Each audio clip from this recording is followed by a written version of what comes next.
오늘도 예수님의 은혜가 여러분과 함께 하기를 주의 이름으로 축복합니다. 아멘. 사람들이 국적에 대해서 굉장히 중요하게 여기는 시대가 있었습니다. 거기에 대한 재미있는 속담이 있는데요. 유머가 있는데요. 아담과 하와의 국적이 어딜까? 여기에 대해서 막 논란이 붙은 이야기가 있습니다. 영국 사람과 프랑스 사람과 북한 사람이 아담과 하와에 대해서 다 우리 국적이라고 이렇게 얘기한 부분이 있는데요. 말이 없는 매너. 아담과 하와는 말이 잘 없는 것 같아. 말수가 성경에 보니까. 그래서 영국 출신이야.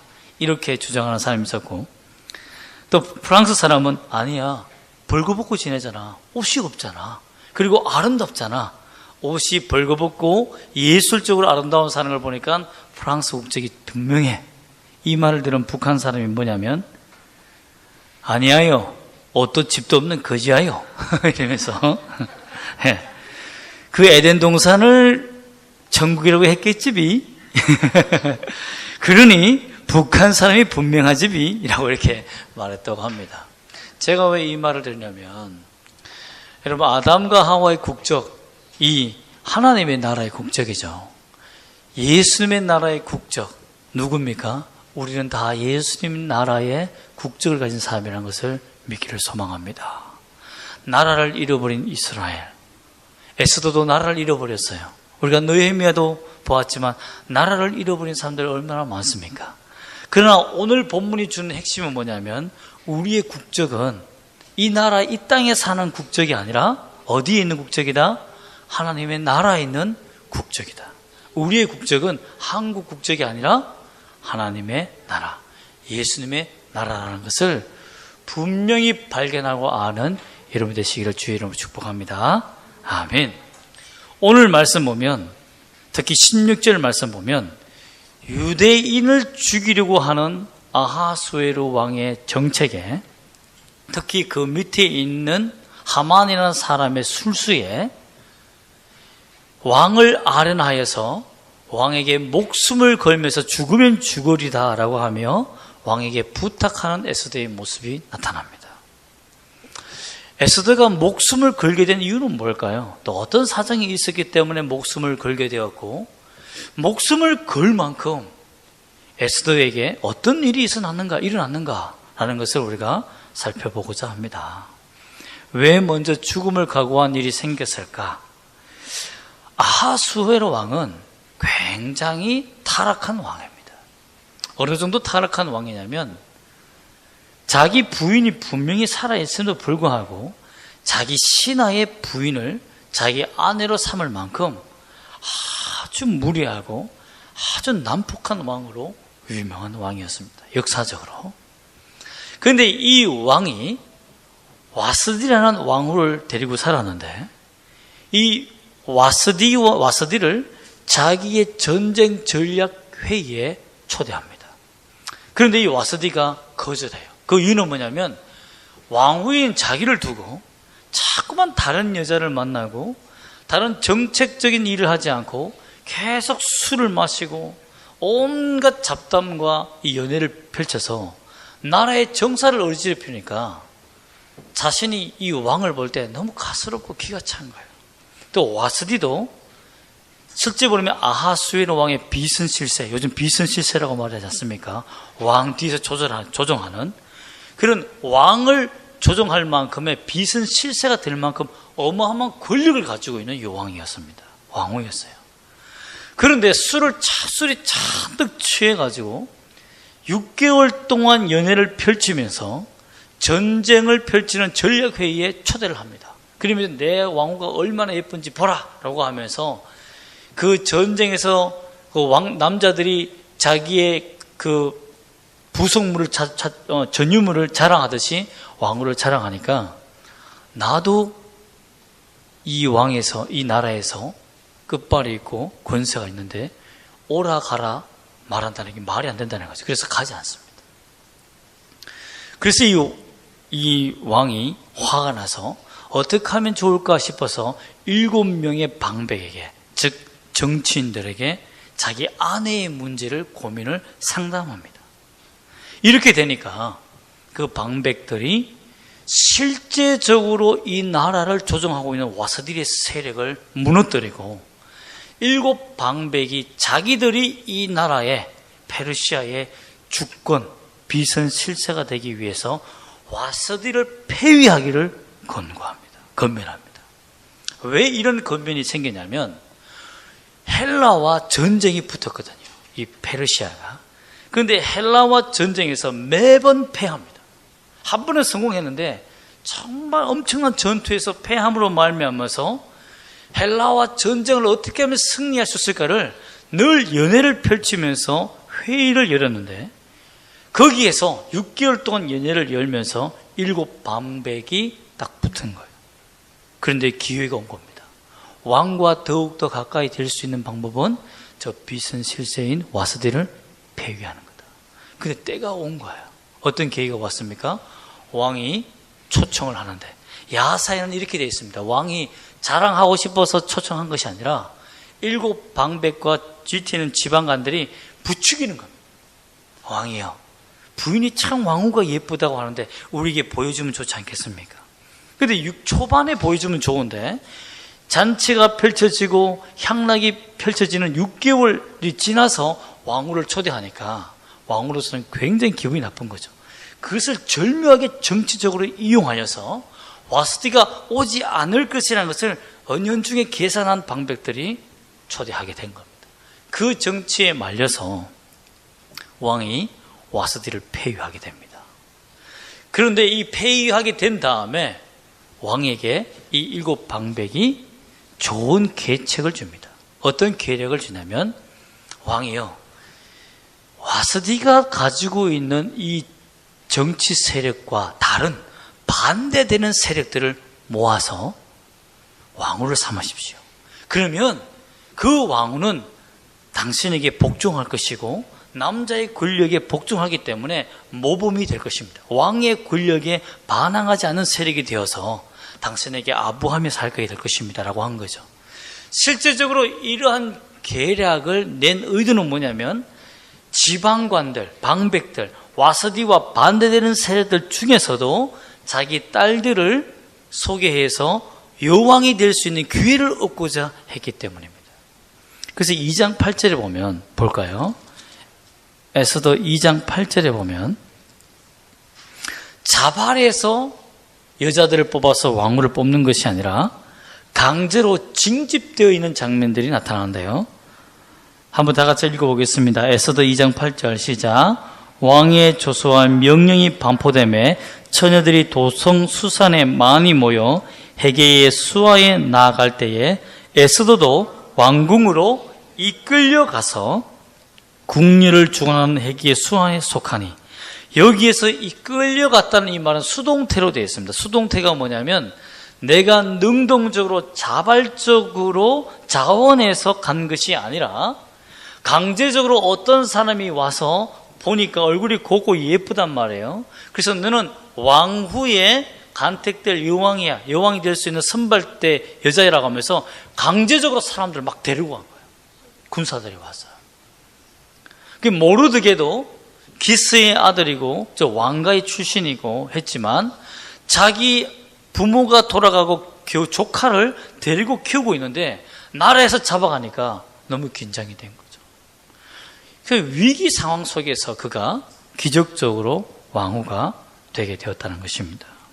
그런데 이 바람둥이 같은 이 아하수에로 왕이 다른 지역으로 가서 나라가 워낙 큰 전쟁으로 말미암아 펼쳐져 있으니까 다른 궁으로 이렇게 가서 쉽게 말하면 향락을 펼치고 또 여러 가지 연애를 펼치고 또 다른 여자와 그런 관계를 하기 위해서 30일 동안 그 궁을 비웁니다. 그 30일 동안 자기가 왕을 보지 못했다라고 말합니다. 우리 4장 11절 말씀 보면 제가 읽어드릴게요. 하반절에 보면 이런 말씀이 있습니다. 4장 11절에 보면 이제 내가 부름을 입어 왕에게 나가지 못한 지가 이미 30일이라 하니라. 초반절에 보면 어떤 말이 있냐면 왜 나가지 못하냐면 30일이 되었는데 왕이 가서 부탁할 일이 있는데 왕과 함께 교제하지 못한 일이 30일이나 된 일이 있었다는 거죠. 그 왕이 불러야 나가는데 부르지 않았다는 것은 이제 에스더를 잊어버릴 만한 때가 됐다는 거예요. 다른 여인들과 희희넉넉하며 놀고 있었다는 거죠. 그런데 어떤 일이 벌어집니까? 이때 하만이라는 사람이 아말렉 족속입니다. 여기 굉장한 힌트가 숨어 있는데, 아말렉 족속은 이스라엘 민족과 적대 관계입니다. 유대인을 굉장히 싫어요. 사울 왕에게 하나님께서 아말렉 족속을 멸절하라 했는데 귀한 것을 남겨두고 왕도 살려주고 그러므로 말하면 그 혈통이 살아남아서 결국 이때까지도 괴롭히는 일이 생깁니다. 이 아말렉 족속은 유대인이라면 치를 뜨고 이를 갈아요. 그런데 이 하만이라는 사람이 정치에서 권력을 잡은 다음에 어떤 일이 생기냐면 6장 1절에 보면 이런 말씀이 3장에 보면 이런 말씀이 있는데요. 3장 1절에서 3절에 보면 모르드게가 문을 지키는 파수꾼이었습니다. 그런데 하만이 지나가면서 모르드게에게 절하라고 요청을 한 거예요. 근데 절하지 않는 거죠. 여기서 꿇어서 절한다는 것은 신을 숭배하는 자세입니다. 왕을 섬기는 자세로 숭배하는 자세거든요. 유대인들은 여호와 하나님을 믿는 사람으로서 어떤 왕도 어떤 신에게도 무릎을 꿇고 절하지 않았습니다. 유대인들은 그렇게 절하지 않았어요. 그렇기 때문에 무릎을 꿇어 절하는 이 말은 뭐냐면 하만이 아는 거예요. 유대인들은 그렇게 하지 않는다는 걸 아는 겁니다. 그래서 시비를 거는 거예요. 나는 왕보다도 높고 신의 위치에 있는 사람이라고 아주 거만한 비선실세가 되어 있었던 사람인 겁니다. 그렇게 해서 하만이 모르드게에게 접촉했을 때 모르드게는 자기 신앙을 지키기 위해서는 절을 하지 않을 절을 안 해야 되는 거예요. 절을 안 한 거죠. 그렇게 되니까 이 빌미를 요구해서 왕에게 주장해서 그 유대 모르드게와 또한 이 전체 사람들, 유대인 전체를 다 죽이는 조서를 받아내게 됩니다. 굴복하지 않는다는 거죠. 왕의 명령이에요. 여러분, 이런 일이 생기게 되니까 모르드게가 에스더에게 찾아온 겁니다. 에스더야, 우리나라가 죽게 되었다. 어떻게 하면 이 나라에서 살아갈 수 있는지를 왕에게 좀 간청을 해달라. 또 하만이라는 작자가 굉장히 정치적으로 공격하고 있으니 살려달라고 부탁을 해라 한 거예요. 그때 에스더가 말한 것이 왕을 보지 못한 지가 30일이 되었기 때문에 왕에게 나아가려면 왕의 부르심이 필요합니다. 왕이 부르지 않으면 나아갔다가 죽게 됩니다. 이런 말이에요. 왕은 이제 나를 사랑하지 않습니다. 다른 여인과 놀기 때문에 내가 괜히 나아갔다간 와스디처럼 왕의 명령을 어기는 여인처럼 취급받아서 죽을 수 있기 때문에 제가 나아가지 못합니다. 라고 말합니다. 이때 모르드게가 화가 나서 오늘 4장에 있는 말씀, 14절에 있는 말씀처럼 너가 잠잠하고 말이 없으면 너희 집안은 망할 것이다. 라고 저주를 퍼붓습니다. 참 에스더의 입장에서는 좀 섭섭했을 거예요. 마음이 섭섭했을 겁니다. 자신이 에스더가 되고 왕후가 되고 싶어서 왕후가 된 것도 아니고 끌려와서 왕후가 됐는데 내가 끌려온 이 재앙이 정말 처절하게 아하수에르 왕의 이 왕후가 된 것이 자기가 원한 게 된 것이 아닌데 하나님이 너가 그 자리에 놓아둔 것이 아니냐.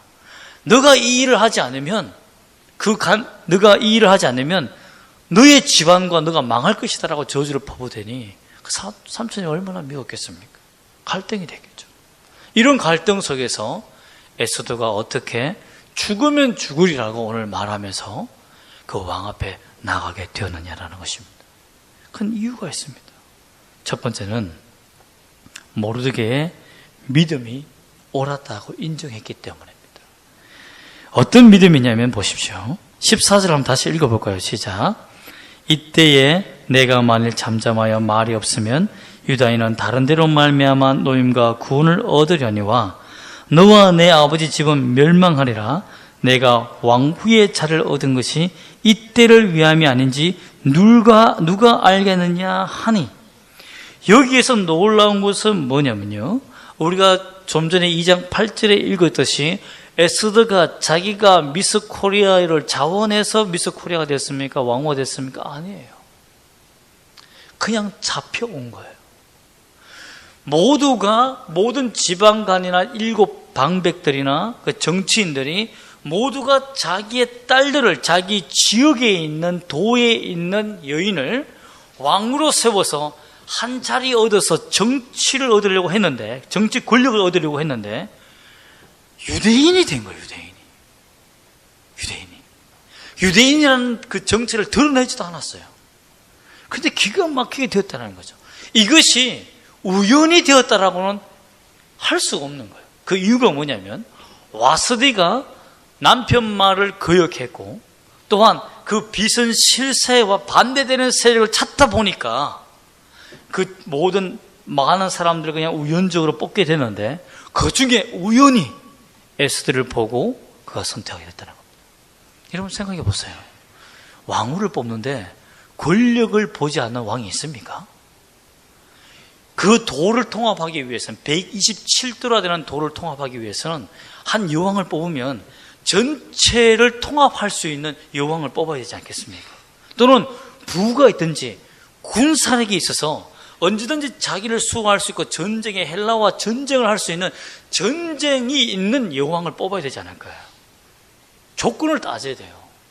그런데 조건을 묻지도 따지지도 않고 여왕을 뽑았으니 그게 은혜가 아니고 뭐겠습니까? 하나님이 하신 일이라는 것을 에스더는 분명히 깨달았다는 거예요. 자신들은 망한 나라에서 온 패가 망신한 그 출신인 여자인데 아무런 재력과 권력도 없는데 왕후가 되었으니까 자기가 생각해봐도 이것은 하나님의 역사이고 하나님의 인도하심이라는 것을 믿게 됐다는 겁니다. 즉 모르드게의 믿음에 설득되었다는 겁니다. 여러분, 여기에서 우리가 중요한 원리가 있습니다. 여러분이 하나님을 어떻게 믿느냐에 따라서 여러분의 영향 아래에 있는 사람들이 그 믿음의 전염이 되는 겁니다. 내가 어떤 믿음을 가지고 하나님을 믿느냐에 따라서, 이 시대를 사느냐에 따라서 여러분의 자녀와 여러분의 남편과 여러분의 아내와 가정이 변화되는 것입니다. 모르드게와 같은 믿음, 하나님께서 그분에게 역사하신 이 가정의 믿음, 여러분에게 있기를 소망합니다. 아멘. 또한 3장 1절에서 6절 말씀에 가보면 이 죽게 된 이유에 대해서 이제 더 이상 에스더가 알게 됩니다. 3장 2절 말씀 우리 함께 볼까요? 시작. 대궐문에 있는 왕의 모든 신하들이 다 왕의 명령대로 하만에 꿇어 절하되 모르드게는 꿇지도 아니하고 절하지도 아니하니. 자 보세요. 왕의 모든 신하들이 모르드게에게 절하면서 꿇어 절했다는 것은 왕으로 인정하고 신으로 인정한 겁니다. 이런 반역을 그냥 묵고하고 넘어간 거예요. 진짜 빚은 실세가 된 거죠. 에스더는 아무것도 아니었다는 거예요. 그런데 자기 삼촌이 보니까 믿음을 지키기 위해서 순교를 각오하고 가는 길이라는 것을 깨닫게 된 거예요. 자기 민족이 죽게 된 이유는, 유다인이 죽게 된 이유는 바로 자기 삼촌의 순교자적인 믿음 때문에 일어난 사건이라는 것을 깨닫게 된 거예요. 그렇다면 내가 여기에 목숨을 걸지 않는다는 것은 나는 배교하는 거라는 거죠. 나는 배교자가 되는 거예요. 온 이스라엘 민족은 순교자가 되는 거고 자신은 뒤로 뺐으니까 배교자가 되는 거죠. 그래서 에스더도 순교자의 길을 걸어가기로 결정한 것이라는 겁니다. 내가 죽으면 죽으랴, 이 말은 내가 주와 함께, 너희들이 주라고 인정한 여호와와 함께 내 그 신앙을 따라서 나도 함께 죽음으로 동참하겠다, 이 말인 것입니다. 그리고 내게 주신 이 기회를 사용해서 살려보겠다는 의지인 거죠. 하나님이 살아계심을 분명히 경험하였으니까, 그 하나님이 이 자리를 세워주셨으니까 분명히 역사하실 것이라는 것을 믿었다는 겁니다. 또한 모르드게의 믿음은 좀 특이합니다. 뭐냐면 14절에 보면, 다시 14절, 4장 14절에 보면 유다인은 다른 데로 말미암아 노임과 구원을 얻으려니와, 이 말은 뭐냐면요, 에스더 너가 도와주지 않아도 괜찮다는 거예요. 너가 도와주지 않아도 누가 돕는다고요? 다른 데에서 우리 유대인들을 구원할 것이다. 누가? 하나님이. 즉 구원의 도구로서 너에게 기회를 주는 것이지, 모르드게나 삼촌이 에스더 너에게 그 자리에 있으니까 그 자리에서 너에게 기회를 주는 것이지, 내가 너에게 비굴하게 구걸하는 게 아니라는 거예요. 어마어마한 믿음이죠. 어마어마한 믿음. 하나님께서 우리를 이렇게 사랑하신다는 그 확고한 믿음이 있는 거예요. 이스라엘 백성들이 나라를 빼앗기고 정말 포로가 되어 잡혀있는 이 상태에서 하나님은 우리를 버리지 않고 지금도 사랑하신다는 이 믿음은 갖고 있다는 것입니다. 이 믿음은 우리가 소유해야 되겠죠. 이 믿음은 우리가 소유해야 되지 않겠습니까? 만약 이 믿음도 없다면 우리는 정말 부끄러운 믿음을 가진 자들이죠. 결국 이 믿음에 에스더는 감동하게 되는 것입니다. 아, 내가 아니어도 하나님이 역사하시는 거예요. 그렇습니다. 교회에 내가 있어야 교회가 성장한다. 아니에요. 하나님이 역사하시고 나는 그때에 쓰임받는 겁니다. 도구가 되는 거예요. 그래서 여러분, 교회에서 필요한 자리가 있으면 내가 적극적으로 그 자리에 앉아있기를 소망합니다. 여러분이 없어도 다른 사람이 채워요. 하나님 그렇게 하십니다. 그러나 그때에 하나님이 주시는 그 은혜를 받지 못하고 하나님의 은혜에서 멀어지는 자가 되어서는 안 되겠죠. 에스더는 이것을 믿고 죽음을 각오하고 나아갈 테니까 무엇을 선포합니까? 금식을 선포합니다. 우리 16절 말씀 다시 읽어보겠습니다. 시작. 당신은 가서 수산에 있는 유다인을 다 모으고 나를 위하여 금식하되 밤낮 3일을 먹지도 말고 마시지도 마소서. 나도 나의 시녀와 더불어 이렇게 금식한 후에 규례를 어기고 왕에게 나아가리니 죽으면 죽으리다 하니라. 여기서 우리가 알 수 있는 것은 유다인이 뭐냐면요, 유다 지파의 족속이 아니라는 겁니다. 이것은 끌려온 유대인 전체를 말할 때 유다인이라고 말합니다. 성경 번역이 틀린 것이 아니라 그런 정체성을 나타내는 거예요. 즉 우리는 왕의 족속은 아니지만 우리가 하나님의 사랑하는 남유다, 정말 정통파 메시아가 나오는 그 지파는 아니지만 하나님께서 이스라엘 전체를 사랑하시는 하나님이시니 우리를 구원하실 것이라는 그런 원대한 구원의 믿음을 갖고 있었다는 겁니다. 여러분, 우리가 이 지역을 복음화할 때도 우리는 이방인이지 않습니까? 이스라엘 민족이 아니지만 우리 이방인들을 위해서 예수를 보내주신 이 믿음을 세상에 전하리라. 그리고 그들을 구원하시는 하나님이 반드시 아무도 멸망치 않고 다 구원에 이르기까지 회개케 하신다는 그 말씀처럼 구원의 기회를 주시라는 이 믿음으로 복음을 전도하기를 소망합니다. 아멘. 이렇게 하여서 그가 믿음으로 죽으면 죽으리라고 선포한 것입니다. 여러분, 진짜 복이 뭡니까? 살아나는 겁니까?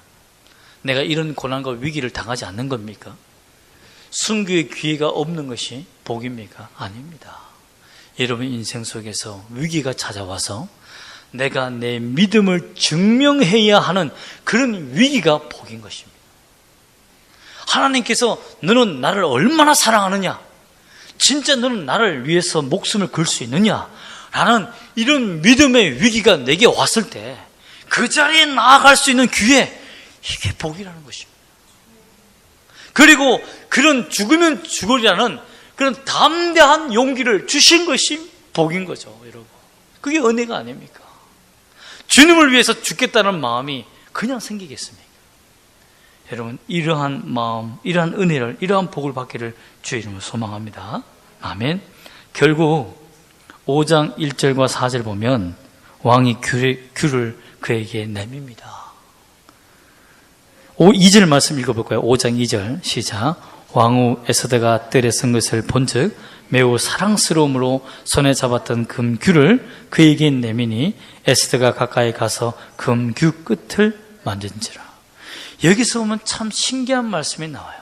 에스더가 간택될 때도 그 용모가 곱고 아름다웠지만 사랑하였더라라고 말합니다. 다른 여인들보다 사랑함으로 선택했다고 말해요. 그런데 30일 동안 멀어져 있던 그 정말 타락한 그 아수에로 왕이 신기하게도 에스더를 보자마자 매우 사랑스러웠다는 마음이 생겨요. 여러분, 감정을 우리 인간이 마음대로 할 수 있습니까? 사랑하는 감정을. 여러분에게 아무나 이렇게 소개해 주면서 아무나 남자를 만나면서 사랑하세요 하면 사랑이 됩니까? 아니죠. 매우 사랑하는 마음을 하나님께서 아수에로 왕에게 부어주셨다는 것을 알 수 있습니다. 즉 하나님께서 에스더의 죽고자 하는 그 믿음에 하나님께서 성령이 역사하셔서 그 주변 사람들이 왕이 에스더를 사랑함으로 말미암아 죽지 않고 금규를 내밀어서 층을 들어주도록 만드는 거예요. 소원을 들어주도록 만드셨다는 겁니다. 하나님이 얼마나 세밀하게 역사하는지 여러분 보이십니까? 하나님은 우리에게도 이렇게 세밀하게 역사할 줄 믿습니다. 결론적으로 하만은 에스더 잔치에 초청받게 되고 왕에게 잔치를 초청하게 되어서 왕과 하만이 초대되었는데요, 거기에서 하만의 계략을 왕에게 아뢰게 되고 왕이 그 소식을 듣고 분노하여 잠시 밖에 나간 사이에 하만이 에스더의 무릎에 누웠는데 왕의 입에서 너가 내 아내를 성적으로 범하려고 하느냐라는 말이 나므로 말미암아서 그를 바로 체포해서 모르드게를 달려고 했던 그 장대 높이에 하만이 달고 하만의 자식들 10명의 아들이 다 죽게 됩니다. 여기에 하나님의 역사가 있습니다. 아말렉 족속이 이제야 끝이 납니다. 하나님이 사울 왕에게 아말렉을 멸절해라, 그 족속들이 너희를 끝까지 괴롭힐 것이다, 반드시 진멸해야 할 족속이라고 말했는데 그가 물건에 욕심이 생기고 또 불쌍히 울고 있는 그 아말렉 왕을 긍휼히 여김으로 말미암아서 죄악을 긍휼히 여김으로 말미암아 그 인생이 이 포로 될 때까지도 괴롭힘을 당하는 위기가 왔다는 거죠.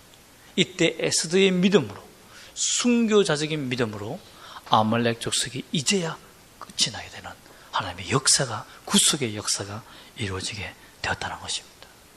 여러분, 하나님은 언약을 지키시는 분입니다. 약속을 지키세요. 그리고 철저하게 우리가 거룩하기를 원하고 우리가 죄악으로 말미암아 빠질 수 있는 것들을 다 제거해 나가시는 하나님이심을 믿기를 소망합니다. 즉 여러분이 구원받으면 성화가 시작됩니다. 거룩하게 내 인격이 변화되는 하나님의 양파 껍질 벗기는 작업이 시작됩니다. 나의 거짓된 가식들이 벗겨진다는 것입니다. 생명을 거는 희생이, 믿음이 이러한 일을 이루었다는 거죠. 예수님도 어떻습니까? 우리를 구원하시기 위해서 자신의 생명을 십자가에 던집니다. 생명을 던졌으니까 우리에게 생명을 달라고 하는 거예요. 예수님을 믿는다, 영접하는 자 곧 그 이름을 믿는 자는 하나님의 자녀가 된다. 영접한다는 말이 무슨 의미라고 했습니까? 생명을 위탁한다. 주께 생명을 위탁한다는 말이 영접이라고 했잖아요. 그러므로 내가 예수를 믿는다는 것은 내 생명을 주께 드린다는 의미예요.